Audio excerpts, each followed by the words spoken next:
$1,000 of clothing, things that I was gonna eventually get tired of.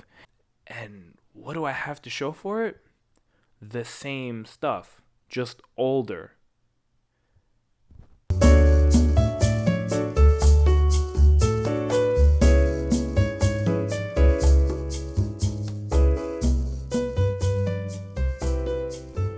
Hello, ladies and gentlemen. Welcome back to another episode of Zoomer Economics. Mike here.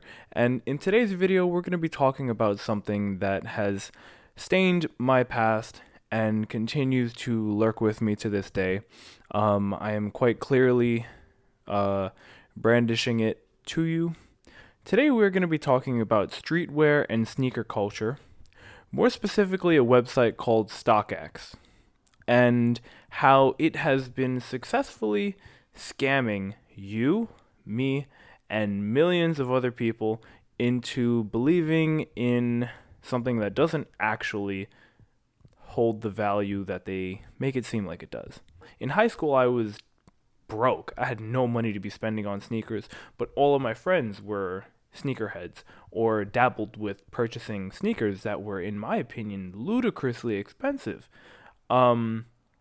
I had one pair of $100 Nikes that lasted me for 2 years. So, I was not a sneakerhead by any means, but I was around people who were, and they taught me the lingo, and I got to understand how to talk about sneakers at least. So, when I went to do more research on it, I had a general idea of where to go, but for the most part, it was a completely foreign environment, the sneaker game, sneaker culture in general. But then StockX became a really popular thing. Right around the time StockX was at its biggest, this is 2 years ago, I bought a pair of Air Maxes, and they were $180. And they were the most expensive sneakers that I had ever bought. But I really liked them at the time. But I really quickly grew out of them. So I had to buy a new pair. And I can't go from 180 to something lesser, right? At least that's what the mindset put me in. So I went on StockX and I looked at similar sneakers to what I had. And of course, all of these sneakers were the limited sneakers, the ones that everybody wanted. And I got to see all these different things there. In the end, I didn't buy them. I didn't purchase. But I decided to start looking at Supreme because of StockX. And that threw me down an entire rabbit hole where I started buying, what was the first thing I bought? I bought a hat. Then I started buying other small accessories, really the cheap things, until eventually I went out and I bought a Supreme hoodie. And then I bought another one. And then I started buying all kinds of shirts, all kinds of hats, all kinds of bags, all kinds of hoodies. I was going for sneakers and stuff like that. And before I knew it, using the StockX app, I realized how much money I had put in there. Almost $4,000 of clothing, things that I was gonna eventually get tired of. And I was starting to get tired of some of it. And I was not trying to sell things. I was not looking to sell. I was looking to build my portfolio. For the personal was the phrase. $300, $400 for a pair of shoes.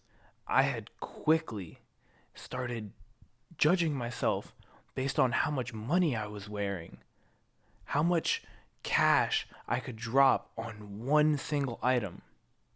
And I bought a Gucci wallet for $350 for a wallet. And it was all totally, I wasn't broke, but I had very few bills. I had rent to pay that was much smaller than what it is now. And I had pretty much hardly anything on top of that other than food and entertainment. So my bills were really small. By the time I was finished, I was far too deep into it because I had got into the Instagram culture, taking photos, fresh fits. I needed this to match that, to match that, to match that. Adidas socks with Adidas shoes, with the Adidas pants, with the Adidas shirt, with the Adidas hat, with the Supreme jacket, with the Supreme bag, and just endless stuff. And what do I have to show for it? The same stuff, just older. I can't get the same exact value that I did for this when I sell it now. I wasn't even looking for that, really. It was just stupid, frivolous spending. And StockX kept me going because it gave me the feeling as if I was making some kind of money, as if there was profit to be made, because it showed me the green line going up, and it showed me the different prices fluctuating, and all of a sudden the sneakers that I bought for $200, I can now buy them for $300. So somehow I profited? Did I really? No, I didn't. I never saw any of that profit. All I did was spend money. Let's look more at StockX itself and see how it compares to something like Robinhood, which is an equally accessible website for you to be putting money into. And that's exactly what I did. Let's see that. There's a lot to rant about here, but these are all things that I want to show you in relation to StockX and the similarities between the actual stock market. You see it has the word portfolio a couple of times. Portfolio is a direct reference to the stock market. When you have a couple of stocks together, whether you have a stock in Microsoft, McDonald's, Tesla, that group of three stocks is your current portfolio. If you have 3 different Yeezys purchased, then you can add those 3 to your StockX portfolio. This is one shoe that I have in my portfolio. It's a very, very popular shoe that you've probably seen before. People on Instagram wear this shoe very, very often. So portfolio is one thing. Another thing that you'll see here is the word ticker. Okay? Ticker is a code name to represent a stock. Okay, so for example, Microsoft, if we go up to Robinhood, this is Microsoft, okay, and their ticker would be MSFT. All right, that makes sense. Tickers aren't usually more than 4 letters. This does not make sense. You can kind of break it down.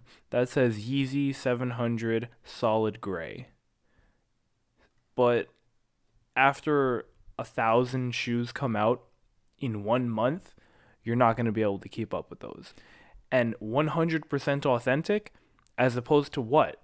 Fake? Better not be fake. Or 60% authentic. It's stupid. It's really stupid. Now we can start getting to the actual price of things, or the way that they compare. As you can see here, the last sale was $380, which is up $27 or 8% for that shoe. The lowest ask, somebody is asking for you to buy it from them for $357, or somebody is offering right now $550.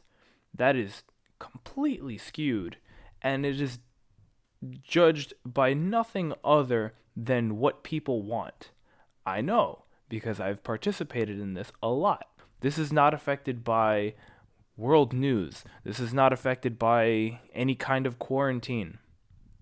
This is just what other people want, and this is more realistically where you're going to get it. This is what it last sold for. And then you have the price fluctuation per size. This is totally a far, far stretch from anything stock market, because there's no size for a Microsoft stock. The most comparable thing is if you were to invest in dollars, you will get partial shares. So right now, if I wanted to buy 1 share of Microsoft, it will cost me $161. If I wanted to buy $100 of Microsoft, I can get 61% of a share. Okay? So that is how that works. In order to own the thing, you get to decide how much money you give for that. And the value of it is determined by everything in the real world. It depends on how the company is doing. It depends on how the world economy is doing. It depends on all the news and all the emotions of the people involved in the small mechanisms that make this thing actually work. You see here it's a 94% buy, and there's 382 people who own Microsoft on Robinhood. These are stats that make Robinhood special. But in the actual market, what you invest in, the thing that you purchase, you don't actually get anything physical. But what you get is something that has value that is tied to something a lot more than just what's out there.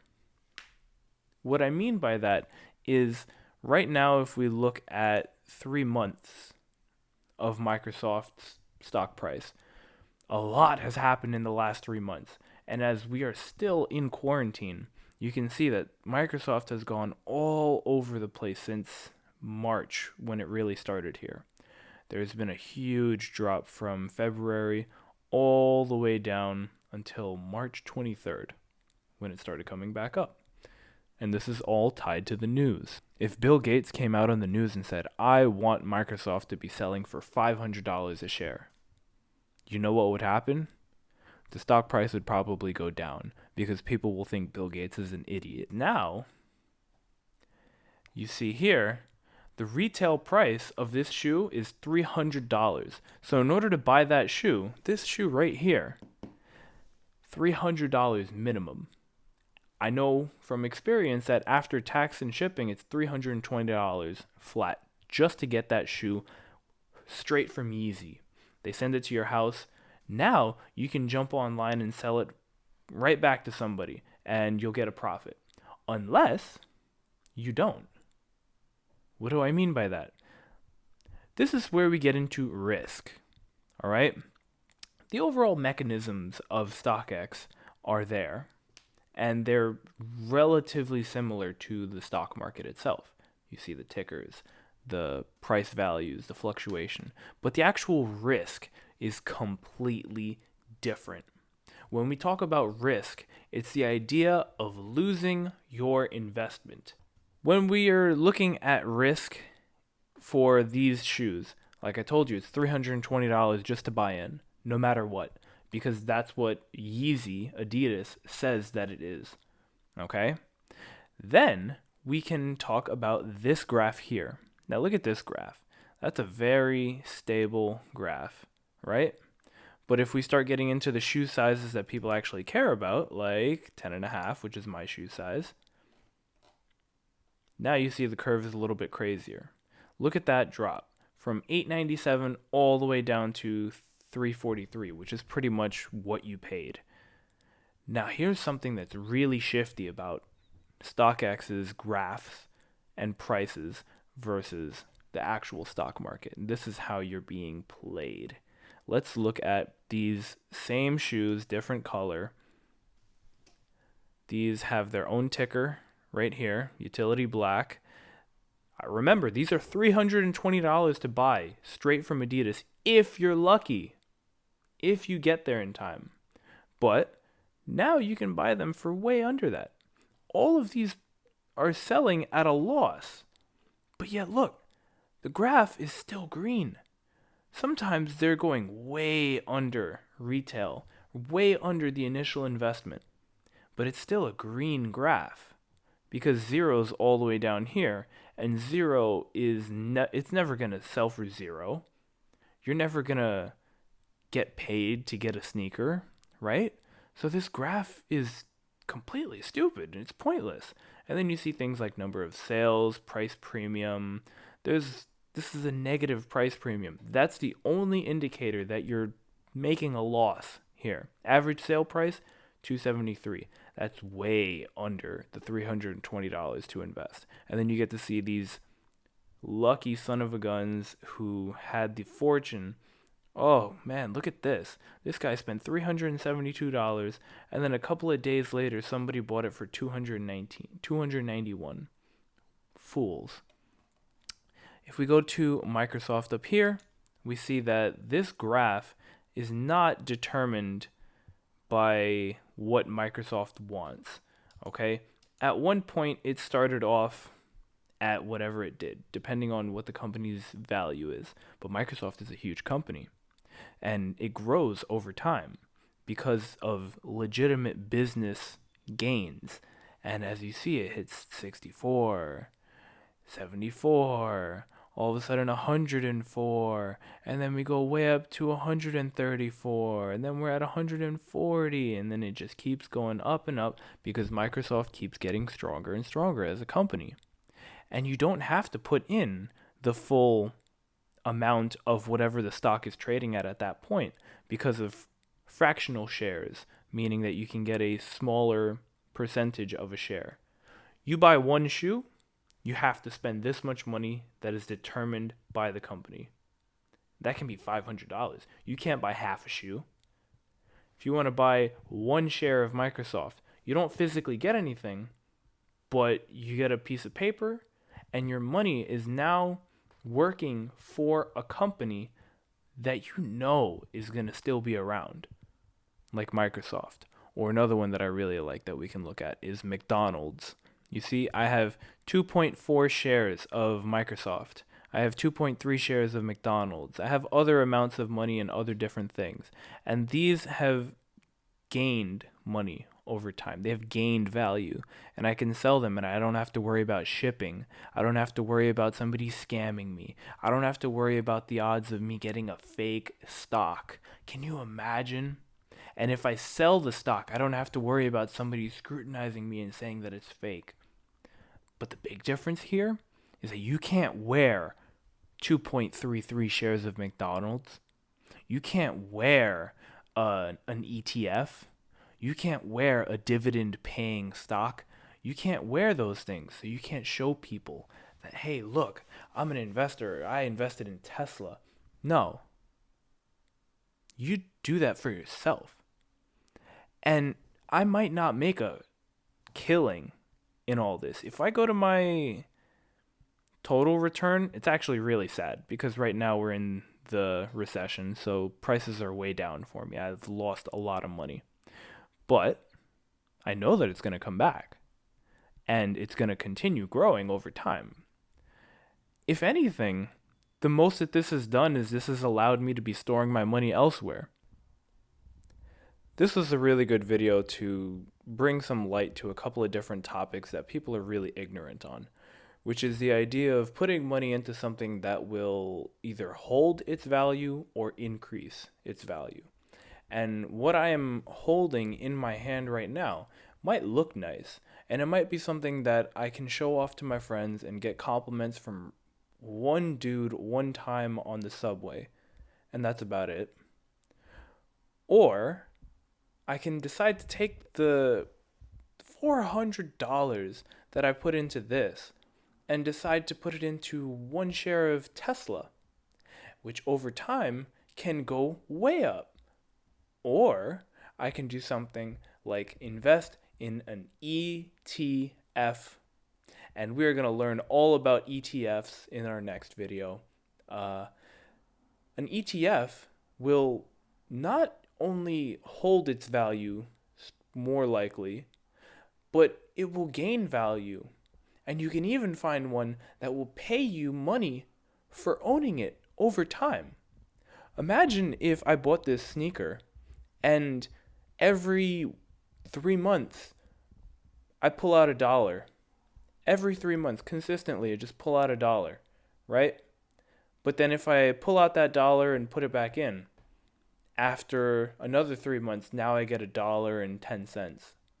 And then the cycle continues. And I leave the money inside the shoe and it keeps getting larger. It sounds like fantasy, but it's not. It's called dividend investing. And you can do that on Robinhood. But you can't do that on StockX. So don't. Don't buy these things. You won't get any value long term from those. I'll be lucky if I can sell those. I'll be lucky if I can sell this. At this point, I'm probably not even going to try. But that's money and water under the bridge. That's money that I can never get back. Now, instead of flaunting my wealth, instead of wearing the earnings that I gain from my hard work, and instead of showing off to people who I don't know, who I don't care about, and who don't care about me, most people won't even say anything about your sneakers, except for somebody else who's an idiot and has spent thousands of dollars or wants to be an idiot. There's a lot of people out there who want to be sitting here wearing a Supreme hoodie. There's a lot of people who want to be wearing the freshest Yeezys. And obviously, I understand that. And I worked for it to be able to get there. But imagine if I worked just as hard and instead of spending the money on something stupid like a pair of shoes or a hoodie, I instead put that money into an ETF where it grew in value and it paid me over time for owning it. Wow. Sounds like it's too good to be true. And guess what? In some cases it might be. The stock market has risk. StockX is 100% risk. It's not even risky because there's no money to gain. Unless you're one of the very lucky people. In that case, the risk is practically guaranteed. But you fight for that one opportunity to possibly win some money. It's like lotto. The other day I heard somebody talking about putting money into the lotto and calling it an investment. You are genuinely stupid, sir. Oh, well, I'm at zero, so I cut even, huh? No, you're just double stupid now. Because you fed into the system. So in conclusion, StockX is not somewhere that you should be putting your money at all. You should not be putting your money into the pockets of Nike and Supreme. You should not be putting your money in the pockets of other people in general as frequently as possible. Keep your money in your pockets and you'll notice a difference. And it all stops by giving into the gullible lies of a market that is tuned just to get more money out of you. StockX's goal is not to get you the best deal, and it's not to make it so that you get the best experience. It's so that they can make more money faster and easier. It's easier for them to take your money on StockX. For those of you who don't know, this hoodie that I'm wearing right now can go for almost as much as my entire Robinhood portfolio. That's terrible. Or I can phrase it differently and I can say my portfolio costs more than a Supreme box logo hoodie. That's a stupid way to put it, but I mean, come on, ladies and gentlemen. What are you doing? What was I doing? What was I doing? Why did I do this to myself? But I can live with that in my past. As long as I know that it's in my past and that it won't be happening again and that I'm not going to be putting more money into other people's pockets. I'm going to be buying things that make me more money over time. I'm going to be buying things that will increase in value over time. Not because other people told me it will, or not because that one time it went up. Like 1% of the things that Supreme actually sells gives you a profit if you're lucky. 1% of the things that come out of Nike actually have some kind of value even close to what it's worth to these idiots on StockX. One pair of shoes probably cost them $5 to make, $10 to ship to you, and $50 to market to you. And you just ate it up for $400. Have fun. I'm investing a lot more heavily into my portfolio, especially now with this quarantine. The least that you can do is stay off of StockX. Stay off of those websites. Forget that Nike exists. Do yourself a favor. Grow up. Get out of that mindset like I had to. And you'll benefit from it, I promise. See you in the next video. This has been Zoomer Economics. Mike signing out.